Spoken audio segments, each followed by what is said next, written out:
Happy starts here."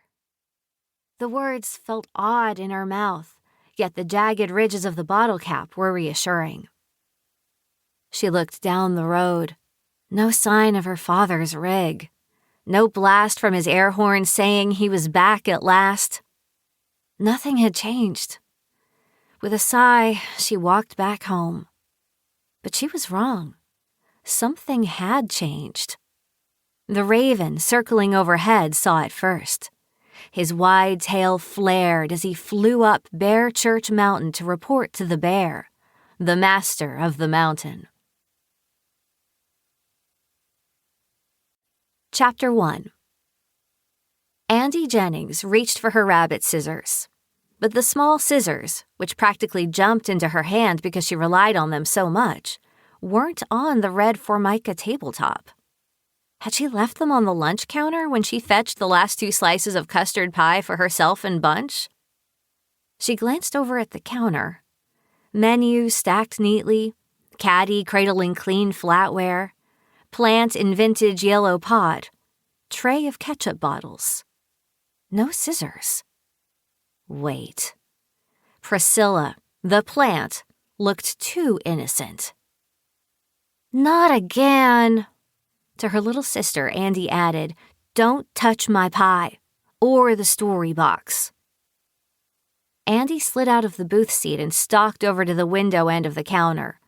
She'd left the scissors by the coffee urn, far enough away from the kleptomaniac Morning Glory, or so she'd thought. Sure enough, she spied a glint of silver beneath a huddle of heart-shaped leaves. Andie was in no mood.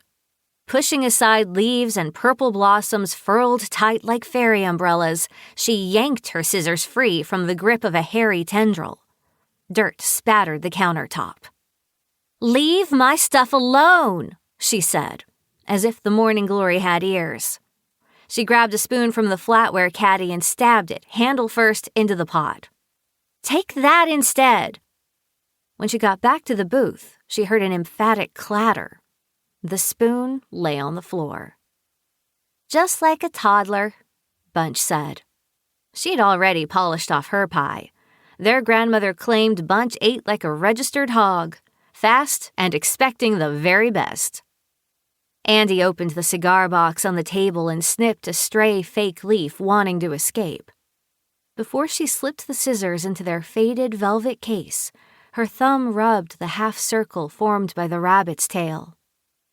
Its hind legs stood on an oval handle, and its front paws and head held the sharp blades. How such a marvelous thing had found its way into her grandmother's dresser seemed like magic. Nini had set her straight when Andie asked about them. Number 1, you shouldn't snoop in other people's belongings. Number 2, my grandmother Effie Woolwine won those scissors in a poker game.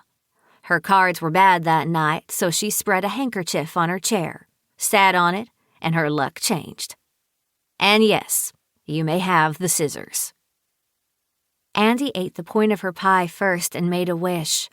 It was always the same wish, like the incantation she'd made earlier at the bottle sign. A futile wish.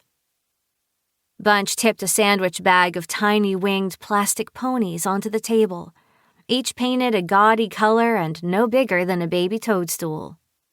"Put those away," Andie said. "I'm almost done." "I'm still listening." Then Bunch gave Andie the smile that brought out her dimples. "Next time, will you build a story box for my ponies and make up a story about them?" "My story boxes are about the stories Daddy used to tell me. This is my way of telling them to you." Andie shoved her plate to the side, then opened the cigar box so the lid lay flat on the table. Bunch gazed at the scene inside, reaching out one finger to touch the tangle of artificial thorny red roses hot-glued onto the lid so they sprang upright when the box was opened. "You made Sleeping Beauty," she cooed with delight. "This is the Enchanted Hedge." Andie was pleased. The back of the story box featured her painting of distant, moody castle towers against a moonlit sky. The castle was nearly obscured by the thicket of roses.